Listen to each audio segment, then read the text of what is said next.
गुरुवार के दिन भूल कर भी न करें ये 11 काम, जीवन में आ जाएगी दरिद्रता। हिंदू धर्म में गुरुवार का दिन सृष्टि के संचालन करता भगवान विष्णु और देवगुरु बृहस्पति को समर्पित है।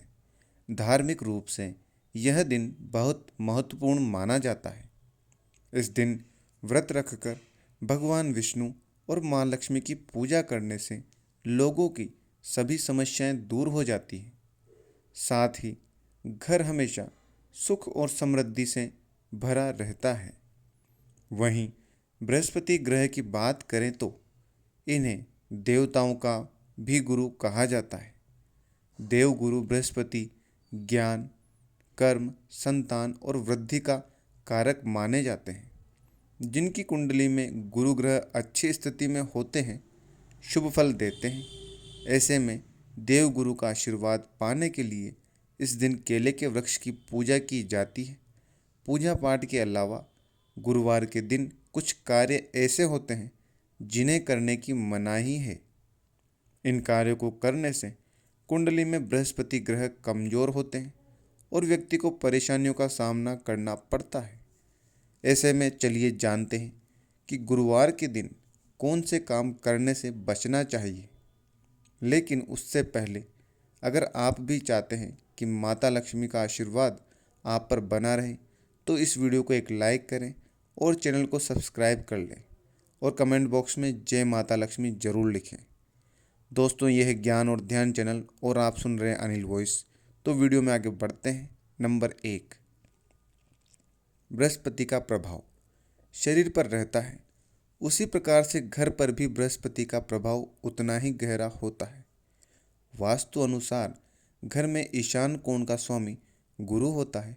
ईशान कोण धर्म और शिक्षा की दिशा है। पोछा लगाने से घर का ईशान कोण कमजोर होता है। ईशान कोण का संबंध परिवार के नन्हे सदस्यों यानी बच्चों से होता है। साथ ही घर के पुत्र संतान का संबंध भी इसी कोण से होता है। घर के बच्चों, पुत्रों, घर के सदस्यों की शिक्षा, धर्म आदि पर शुभ प्रभाव में कमी आती है। अतः गुरुवार के दिन उपरोक्त कार्य करने से बचना चाहिए। नंबर 2, गुरुवार के दिन कपड़े धोने से कुंडली में गुरु ग्रह की स्थिति पर बुरा असर पड़ता है और माँ लक्ष्मी भी नाराज हो सकती है। इससे आपको शारीरिक और आर्थिक रूप से मुश्किलों का सामना करना पड़ सकता है। इसलिए इस दिन पोछा लगाने से भी बचें। नंबर 3, गुरुवार के दिन केले के फल का सेवन नहीं करना चाहिए। ऐसा इसलिए क्योंकि इस दिन केले के पेड़ की पूजा की जाती है और केले के पेड़ में भगवान विष्णु का वास होता है। इसलिए इस दिन केला खाने से बचें। नंबर 4, ज्योतिष मान्यताओं के अनुसार गुरुवार के दिन महिलाओं को बाल नहीं धुलना चाहिए। इस दिन जो महिलाएं बाल धोती हैं उनकी कुंडली में बृहस्पति ग्रह कमजोर होता है। बृहस्पति ग्रह के कमजोर होने से कोई भी काम सुचारू तरीके से पूर्ण नहीं हो पाता है। इसलिए इस दिन महिलाएं बाल धोने से बचें। नंबर 5, गुरुवार के दिन धन से जुड़ा किसी भी तरह का लेन देन नहीं करना चाहिए। ज्योतिष के अनुसार ऐसा करने से कुंडली में गुरु की स्थिति कमजोर होती है। वहीं मान्यता यह भी है कि गुरुवार के दिन यदि आप किसी को धन देते हैं तो वापस मिलने में परेशानी होती है। इसलिए इस दिन धन का लेन देन सोच समझकर और ज़रूरत पड़ने पर ही करें। नंबर 6, ज्योतिष शास्त्रों की माने तो गुरुवार के दिन सिलाई भी नहीं करनी चाहिए। इससे गुरु कमज़ोर होता है। गुरुवार कमज़ोर होने से घर की आर्थिक स्थिति पर बुरा असर पड़ता है। इसके अलावा इस दिन भगवान विष्णु की पूजा में सरसों के तेल या तिल का दीपक नहीं जलाना चाहिए। इस दिन केवल घी का दीपक ही जलाएं। नंबर 7, ज्योतिष शास्त्र के अनुसार गुरुवार के दिन कभी भी कबाड़ नहीं बेचना चाहिए। ऐसी मान्यता है कि आज के दिन कबाड़ बेचने से घर में सुख समृद्धि का नाश होता है। गुरु के दुष्प्रभाव से परिवार के सदस्यों की सेहत खराब होती है और बच्चों की पढ़ाई पर भी बुरा प्रभाव पड़ता है। नंबर 8, हिंदू धर्म में चावल का विशेष महत्व माना गया है। कोई भी मांगलिक कार्य हो या पूजा, सभी में चावल का इस्तेमाल किया जाता है। चावल का उपयोग टीका लगाने, पूजा में चढ़ाने के अलावा और बहुत से शुभ कार्यों में किया जाता है। लेकिन गुरुवार का ही एक दिन ऐसा होता है जिस दिन चावल खाना वर्जित माना गया है। नंबर 9, गुरुवार के दिन पूजा पाठ से जुड़ा सामान, आँखों से जुड़ी कोई भी वस्तु, कोई धारदार वस्तु जैसे चाकू, कैंची, बर्तन आदि नहीं खरीदना चाहिए। इससे स्वास्थ्य और धन लक्ष्मी भी रुष्ट होती है। गुरुवार को नए कपड़े पहनने से भी बचना चाहिए।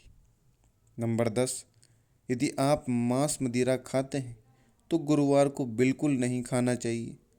भगवान बृहस्पति का व्रत करने वाले लोगों को तो मांस मदिरा का त्याग कर देना चाहिए।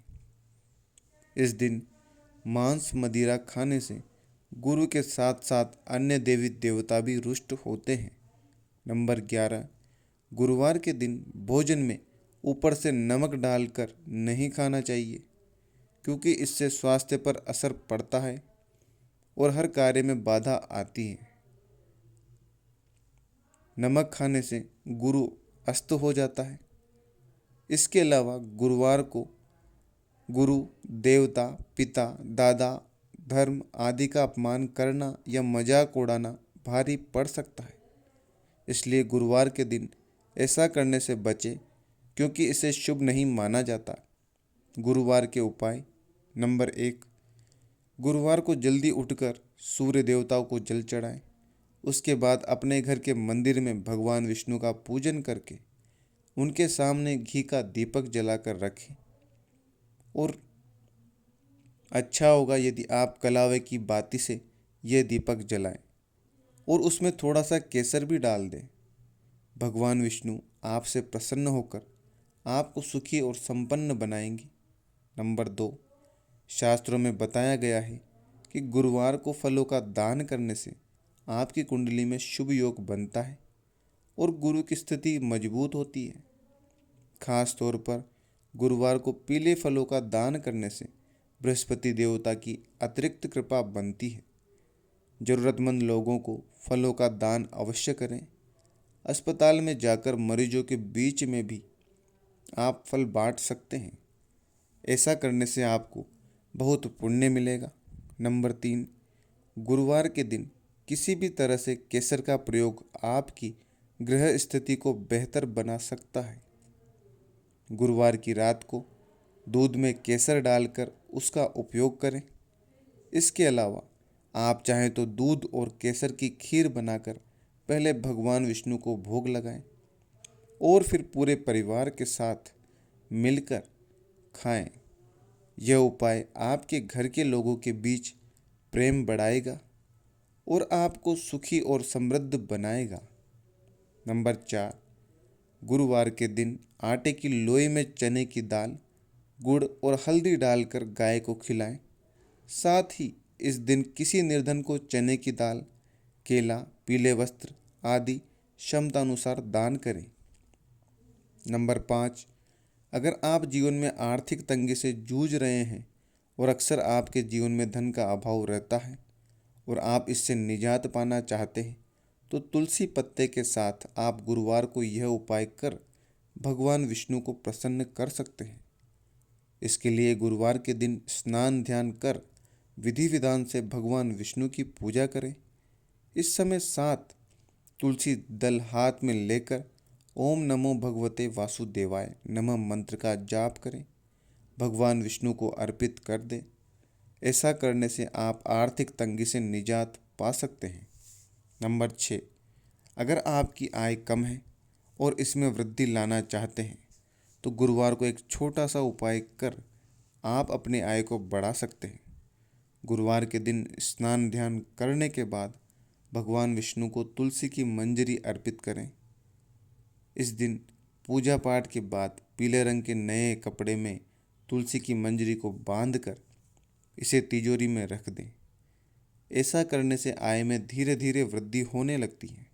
नंबर 7, गुरुवार के दिन तुलसी के जड़ को गंगा जल में धोकर उसे पीले रंग के कपड़ों में बांध लें। इसके बाद तुलसी के जड़ को तिजोरी में रख दें। आप चाहें तो घर के मुख्य द्वार पर भी तुलसी की जड़ को बांध सकते हैं। ऐसा करने से आय के साथ साथ सौभाग्य में भी वृद्धि होती है। प्रत्येक गुरुवार को भगवान विष्णु और माता तुलसी की पूजा करें। नंबर 8, शास्त्रों में गुरुवार के दिन केले के पेड़ की पूजा करने का विधान है। केले के पेड़ का संबंध गुरुदेव बृहस्पति से बताया गया है, इसलिए इस दिन केले की पेड़ की 7 परिक्रमा करना काफ़ी अच्छा रहेगा। अगर आपको करियर में कोई परेशानी आ रही है तो केले के पेड़ की 7 परिक्रमा करें और फिर केले के पेड़ को जल अर्पित करें। इसके सामने देसी घी का दीपक जलाएं। गुरु के 108 नामों का उच्चारण करें। इससे विवाह में आ रही बाधाएं दूर होती हैं। नंबर 9, अगर किसी व्यक्ति की आर्थिक स्थिति मजबूत नहीं है, जो गुरुवार के दिन केले के पेड़ की जड़ लेकर उसे पीले कपड़े में बांध लें और फिर उसे अपने गले में धारण कर ले। ऐसा करने से आपको धन संबंधी सभी परेशानियां दूर हो जाएंगी और शिक्षा के क्षेत्र में आ रही समस्याएं भी हल होंगी। साथ ही इस उपाय को करने से भगवान विष्णु प्रसन्न होते हैं। नंबर 10, गुरुवार के दिन सबसे ज़रूरी है कि सुबह नहाने के पानी में चुटकी भर हल्दी डालकर स्नान करें, क्योंकि इससे गुरु के सभी प्रकार के दोष समाप्त होते हैं। नहाते समय आपको ओम नमो भगवते वासुदेवाय मंत्र का लगातार जाप करते रहना है। कहा जाता है कि इससे जीवन की सभी समस्याएं समाप्त हो जाती हैं। नंबर 11, ज्योतिष शास्त्र के अनुसार यदि कोई व्यक्ति पैसों की तंगी से जूझ रहा है तो 108 बार ओम ब्रह्म बृहस्पते नमः मंत्र का जाप करना चाहिए। इसके साथ ही गुरुवार के दिन धार्मिक पुस्तकों का दान करना भी लाभकारी माना जाता है और ऐसा करने से बृहस्पति देव की कृपा बनी रहती है। यह तमाम जानकारी जन रुचि को ध्यान में रखकर दी जा रही है। ज्योतिष और धर्म के उपाय और सलाहों को अपनी आस्था और विश्वास पर आजमाएं। वीडियो का उद्देश्य मात्र आपको बेहतर सलाह देना है। इस संदर्भ में हम किसी भी प्रकार का कोई दावा नहीं करते हैं। दोस्तों, आज की हमारी वीडियो आपको कैसी लगी हमें कमेंट करके बताएं। अगर आपको हमारी वीडियो अच्छी लगी तो कमेंट बॉक्स में जय माँ लक्ष्मी जरूर लिखें। माता लक्ष्मी आप पर सदैव अपनी कृपा बनाए रखें। वीडियो के अंत तक बने रहने के लिए धन्यवाद। हर हर महादेव दोस्तों।